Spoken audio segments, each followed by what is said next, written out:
Self Abhilasha, you are watching my channel Shriram science. आज मैं आपको इंट्रोड्यूस कर रही हूँ टॉपिक ह्यूमन एक्सक्रीटरी सिस्टम से। But before moving human excretory system, I just want to give introduction what is the meaning of excretion. Excretion का meaning होता है बॉडी में जितना भी नाइट्रोजनस वेस्ट है जो हमारी मेटाबॉलिक एक्टिविटीज में जनरेट होता है, उन मेटाबॉलिक एक्टिविटीज में जनरेट होने वाला नाइट्रोजनस वेस्ट को एलिमिनेट करना ही बोला जाता है एक्सक्रीशन। उस नाइट्रोजनस वेस्ट में बेसिकली आपके पास में आते हैं जो वेस्ट प्रोटीन और अमीनो एसिड जो हमारी बॉडी के अंदर वेस्ट है, जब वो ब्रेक डाउन हो जाते हैं, बिकॉज प्रोटीन और अमीनो एसिड में नाइट्रोजन बहुत ज्यादा होती है, इसलिए जब वो ब्रेक डाउन होते हैं जो वेस्ट है उसमें नाइट्रोजन का कंटेंट ज्यादा होगा, इसलिए उस वेस्ट को नाइट्रोजनस वेस्ट बोला जाता है और उस वेस्ट को अपनी बॉडी से रिलीज आउट करना ही एक्सक्रीशन होता है। तो this is a simple definition of excretion. This is human excretory system. Human excretory system में जो मेन एक्सक्रीटरी ऑर्गन हमारी बॉडी में है वो होती है किडनी। किडनी हमारी बॉडी का मेन एक्सक्रीटरी ऑर्गन है जो कि रेडिश ब्राउन कलर का बीन शेप का ऑर्गन होता है। हमारी एब्डोमिनल कैविटी में होती है, वन पेयर ऑफ किडनी होती है, लेकिन जो हमारी दोनों किडनीज होती हैं वो सेम प्लेन पर नहीं होती। मीन्स जो राइट किडनी है it is always posterior than the left one. जो किडनी होती है उनके ऊपर एक कैप शेप का स्ट्रक्चर होता है। वो जो कैप शेप का स्ट्रक्चर होता है एक्चुअली वो होती है एड्रीनल ग्लैंड। ये जो एड्रीनल ग्लैंड होती है ये कंट्रोल करके रखती है हमारे इमोशनल बिहेवियर को, हमारे fear, anger, stress, anxiety etcetera. तो जो भी हमारे अंदर इमोशनल बिहेवियर होता है उसको कंट्रोल करने का काम ये एड्रीनल ग्लैंड करती है। इस एड्रीनल ग्लैंड के अंदर कुछ हार्मोन्स होते हैं जैसे कि epinephrine, nor epinephrine, adrenaline, nor adrenaline, और यही हार्मोन जो है हमारे बिहेवियर को रेगुलेट करके रखते हैं। किडनी में जब यहाँ पर, क्योंकि किडनी मेन एक्सक्रीटरी ऑर्गन है, वो यूरिन फॉर्म करती है। किडनी की जो लेंथ है वो 10 से 13 सेंटीमीटर होती है, विड्थ उसकी 2.5 से 4 सेंटीमीटर होती है। जो मेन फंक्शंस होते हैं किडनी के उनमें सबसे मेन फंक्शन है कि वो यूरिन फॉर्म करती है, हमारे ब्लड को फिल्टर करती है। उसके अलावा हमारे अंदर ऑस्मो रेगुलेशन का जो इम्पोर्टेंट फंक्शन है वो भी किडनी ही रेगुलेट करके रखती है। Osmo regulation means to maintain the proper ionic and water balance in our body.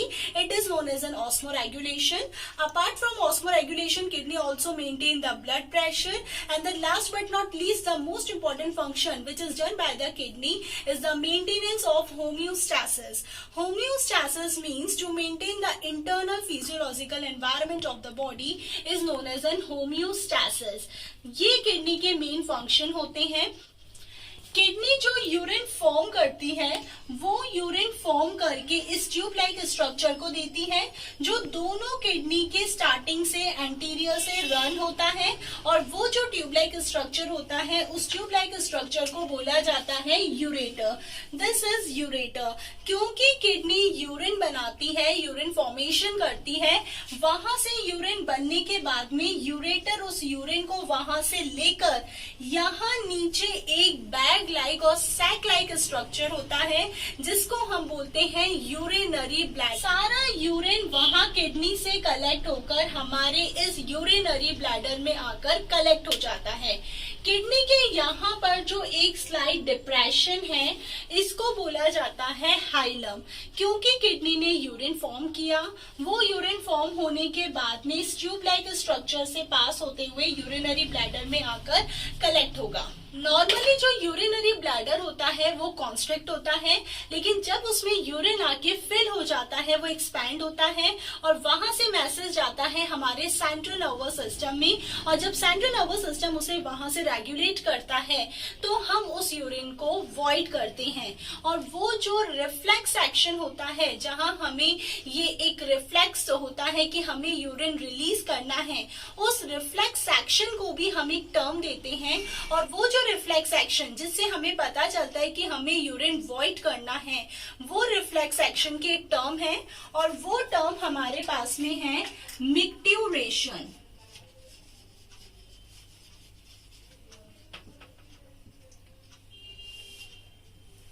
Micturition means reflex to void urine. Urine release करना, वो जो एक रिफ्लेक्स आर्क है, जो रिफ्लेक्स एक्शन है, उसको हम बोलेंगे मिक्ट्यूरेशन।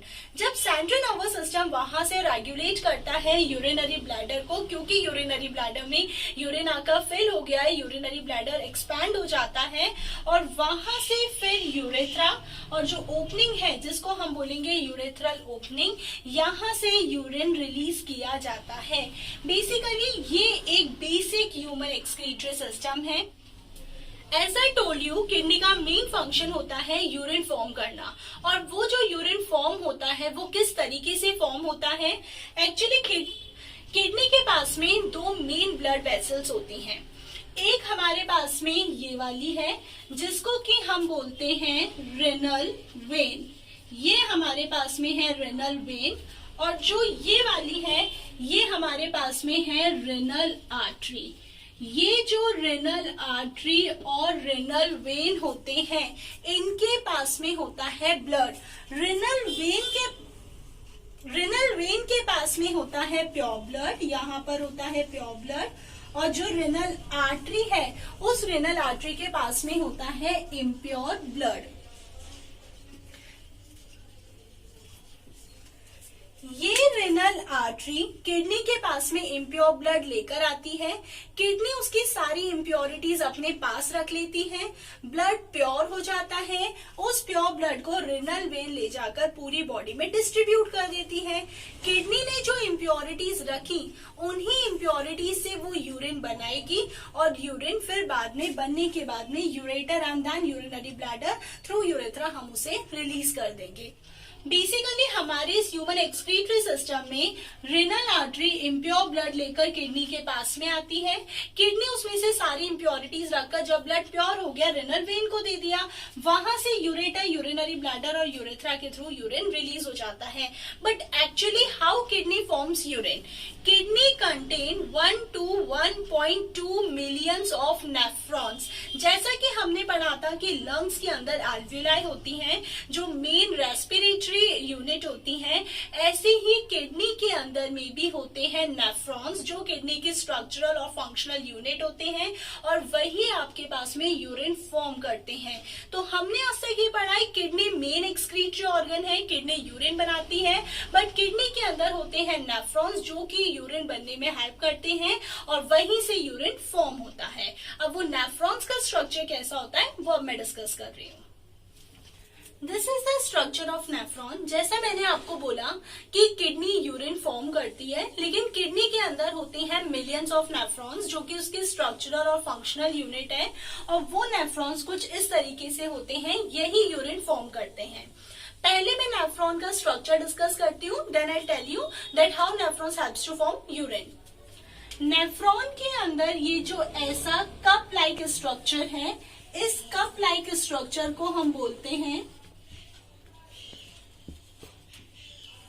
ये जो कप लाइक स्ट्रक्चर है दिस इज बोमेन्स कैप्सूल। ये बोमेन्स कैप्सूल है। इस बोमेन्स कैप्सूल के अंदर कुछ नेटवर्क ऑफ ब्लड कैपिलरीज होता है, और वो जो वहां पर नेटवर्क ऑफ ब्लड कैपिलरीज है, here network of blood capillaries, network of blood capillaries को हम बोलते हैं ग्लोमेरुलस। This is glomerulus. यहाँ बोमेन्स कैप्सूल, वहां ग्लोमेरुलस, हम दोनों को कलेक्टिवली एक वर्ड यूज कर सकते हैं और वो है मैल्पिगियन tubule. Malpighian tubule means Bowman's capsule plus glomerulus is known as Malpighian tubule. Malpighian tubule main excretory organ भी होता है लेकिन कॉकरोच के अंदर। नेफ्रॉन का ये वाला रीजन को हम बोलते हैं PCT. This is PCT. PCT means proximal convoluted tubule। proximal convoluted tubule। ये जो यू शेप स्ट्रक्चर है इसको बोला जाता है Henle's loop. This is Henle's loop. उसके बाद क्योंकि यहां से इस ट्यूब्यूल का साइज डिक्रीज हुआ है, इसको बोला जाएगा descending loop. This is descending loop. यहां से साइज इंक्रीज हुआ है, इसको हम बोलेंगे असेंडिंग लूप। ये असेंडिंग लूप है। ये वाला जो रीजन है नेफ्रॉन का, इस रीजन को बोलते हैं DCT. DCT means distal convoluted tubule. और फाइनली जो लास्ट रीजन होता है उसको बोला जाता है कलेक्टिंग डक्ट और टिब्यूल। Collecting duct. बेसिकली ये स्ट्रक्चर होता है नेफ्रॉन्स का। Cup shape structure, Bowman's capsule. Bowman's capsule के अंदर network of blood capillaries means glomerulus. नीचे वाला रीजन पीसीटी, यू शेप वाला हैनलेस लूप। यहाँ से साइज डिक्रीज हुआ डिसेंडिंग लूप, यहाँ से इंक्रीज हुआ असेंडिंग लूप। ये वाला डीसीटी डिस्टल कॉन्वोल्यूटेड टिब्यूल, और ये वाला हो गया कलेक्टिंग डक्ट। अब ये जो नेफ्रॉन्स होते हैं ये यूरिन कैसे फॉर्म करते हैं, अब हम वो डिस्कस करते हैं। अब ये नेफ्रॉन्स ही यूरिन फॉर्म करते हैं। कैसे? इन नेफ्रॉन्स के पास में जो ब्लड आता है वो आता है इम्प्योर ब्लड, और वो इम्प्योर ब्लड लेकर आती है रेनल आर्टरी। ये आपके पास में हो गई रेनल आर्टरी, जो उसके पास में इम्प्योर ब्लड लेकर आएगी। यहाँ पर जैसे ही इम्प्योर ब्लड आएगा, ये ग्लोमेरुलस वो सारी इम्प्योरिटीज अपने पास रखेगा, और उस सारी इम्प्योरिटीज से आगे जाके वो बनाएगा यूरिन। अब क्योंकि ब्लड हो गया प्योर, उस प्योर ब्लड को वापस भेज दिया जाता है, और उस प्योर ब्लड को लेके जाती है renal vein. Means renal artery में होगा इम्प्योर ब्लड, और रेनल वेन में होगा प्योर ब्लड। जैसे ही ब्लड इस ग्लोमेरुलस में आएगा, ग्लोमेरुलस में बीपी हाई हो जाएगा। ग्लोमेरुलस में कुछ स्मॉल पोर्स भी होते हैं, जिन पोर्स को हम बोलते हैं पोडोसाइट। उन पोडोसाइट का काम ये होता है कि यहाँ पर क्योंकि ब्लड फिल्टर हो रहा है, तो उस फिल्ट्रेशन में कहीं आरबीसी फिल्टर नहीं हो जाए, उस आरबीसी को रोकने का जो काम करते हैं यहाँ जो छोटे छोटे से पोर्स हैं, जिन पोर्स को हम बोल सकते हैं पोडोसाइट, वो पोडोसाइट उस आरबीसी को फिल्टर होने से रोकते हैं। क्योंकि रेनल आर्टरी उस इम्प्योर ब्लड को लेकर आई, इम्प्योरिटीज यहाँ रह गई, ब्लड प्योर होकर रेनल वेन वापस ले गई, पोडोसाइट ने आरबीसी को फिल्टर होने से रोका, इम्प्योरिटी से यूरिन बनेगा। वो यूरिन बनने के बाद में वहां से अब आएगा इस पीसीटी में, पीसीटी के बाद में आएगा हैनलेस लूप में, और हैनलेस लूप के बाद में आएगा डीसीटी। आफ्टर दैट वो लास्ट में पहुंचेगा कलेक्टिंग डक्ट। लेकिन दिस इज वेरी अमेजिंग कि हमारे अंदर डेली बनता है 180 लीटर यूरिन, फिर भी हम सिर्फ एक्सक्रीट करते हैं 1 to 1.5 लीटर। मीन्स बाकी का जो यूरिन है वो कहाँ गया? एक्चुअली उस यूरिन के अंदर बहुत सारे इंपॉर्टेंट सब्सटेंसेस होते हैं, इंपॉर्टेंट कंपाउंड्स होते हैं, जिसको कि टाइमली रीअब्सॉर्ब किया जाता है। जब ये इम्प्योरिटी से यूरिन बना, ये यूरिन जब पीसीटी में जाएगा, यहाँ पर होगा इसमें से रीअब्सॉर्प्शन। रीअब्सॉर्प्शन के अगर उस यूरिन में कुछ भी यूजफुल सब्सटेंसेस हैं तो उसको रीअब्सॉर्ब करा जाए। उसके बाद में रीअब्सॉर्प्शन होगा हैनलेस लूप में, और फिर लास्ट होगा डीसीटी में। इन तीनों में से सबसे ज्यादा जो रीअब्सॉर्प्शन होता है वो होता है हैनलेस लूप में। बेसिकली जिन सब्सटेंस का रीअब्सॉर्प्शन होता है वो होते हैं ग्लूकोज, अमीनो एसिड, ये हमारी बॉडी के लिए बहुत ज्यादा इंपॉर्टेंट है। Glucose, amino acid, water etcetera, इन सब चीजों का यहाँ पर रीअब्सॉर्प्शन होगा। मींस ऐसा नहीं हो जो वेस्ट हम रिलीज कर रहे हैं उसमें कुछ काम की सब प्रोडक्ट जो है, सब्सटेंसेस जो हैं वो भी रिलीज हो जाए, क्योंकि अगर वो रिलीज हो गए तो बॉडी में वीकनेस आ सकती है। इसलिए पीसीटी में रीअब्सॉर्प्शन, मेन रीअब्सॉर्प्शन हैनलेस में। आफ्टर दैट जो थोड़ा बहुत रीअब्सॉर्प्शन होता है वो होता है डीसीटी में। डीसीटी तक पहुंच पहुंचते पहुंचते कंप्लीट रीएब्जॉर्प्शन हो जाता है इस हैंडलेस लूप में। और जब इस हैंडलेस लूप में इस तरीके से कंप्लीट रीएब्जॉर्प्शन हो जाता है तो इस कलेक्टिंग डक्ट में आता है यूरिन। यहाँ पर फाइनली वो नाइट्रोजनस वेस्ट आकर बन जाता है जिसको हम यूरिन कहते हैं। यूरिन जो आपके पास में है उसमें मेन नाइट्रोजनस वेस्ट होता है यूरिया। डेली जो यूरिन रिलीज है वो 1 to 1.5 लीटर रिलीज होता है। यूरिन का कलर जो है वो स्लाइटली पेल येलो कलर का होता है due to the presence of urochrome. Urine ओड की वजह से यूरिन में एक फाउल ऑर्डर आता है। यूरिन जो है वो स्लाइटली एसिडिक होता है बिकॉज नॉट ओनली यूरिया, उसमें से अमोनिया, अमीनो एसिड और यूरिक एसिड भी रिलीज होते हैं जिसकी वजह से वो स्लाइटली एसिडिक होता है। और यूरिन में 95% वाटर ही होता है। तो वो जो डेली का हमारे अंदर 180 लीटर यूरिन बन सकता था अगर रीएब्जॉर्प्शन नहीं होता, क्योंकि यहाँ पर रीएब्जॉर्प्शन हुआ पीसीटी में, हैंडलेस लूप में, डीसीटी में और कलेक्टिंग डक्ट तक, फाइनली वहां तक नाइट्रोजनस वेस्ट पहुंच गया। आज तक हमने पढ़ा किडनी मेन एक्सक्रीटरी ऑर्गन है, लेकिन अब हमें पता चला किडनी के अंदर मेन जो यूनिट है जो यूरिन बनाते हैं वो यूनिट है nephron, and this is how the nephron forms urine. इस तरीके से किडनी के अंदर मिलियंस ऑफ नेफ्रॉन्स होते हैं। I have drawn single nephron. First हम एक लिटिल बिट इंट्रोडक्शन किडनी का ले लेते हैं। किडनी का जो आउटर पार्ट है, आउटर रीजन है, उसको बोला जाता है कॉर्टेक्स। ये कॉर्टेक्स है। किडनी का जो इनर रीजन होता है उस इनर रीजन को हम बोलते हैं मेड्यूला। ये इनर रीजन होता है मेड्यूला। यहाँ पर जितने भी नेफ्रॉन्स जब यूरिन फॉर्म कर लेते हैं वो सारे नेफ्रॉन्स एक कॉमन प्लेस पर जाकर ओपन होते हैं और वो कॉमन प्लेस होती है रेनल पेल्विस। ये होती है रेनल पेल्विस। सारा यूरिन नेफ्रॉन का बनने के बाद में इस रेनल पेल्विस वाली रीजन पर आता है और वहां से फिर ये जाता है यूरेटर पे। यूरेटर में जाके यूरेटर से urinary bladder and through urethra ये रिलीज हो जाता है।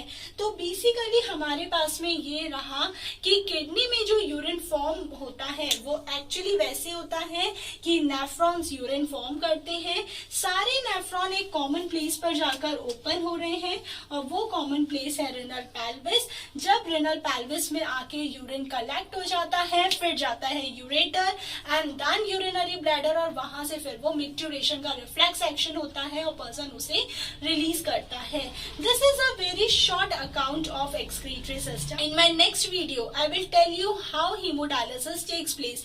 हीमोडायलिसिस वो प्रोसेस जिन लोगों के पास में किडनी अच्छे से फंक्शन नहीं कर रही है वो कैसे हीमोडायलिसिस पे सर्वाइव करते हैं और excretion in plants. In this video, I have completed only human excretory system. Okay students, share and subscribe my channel and press bell icon for the more notification and updation. Till then, be safe, keep studying.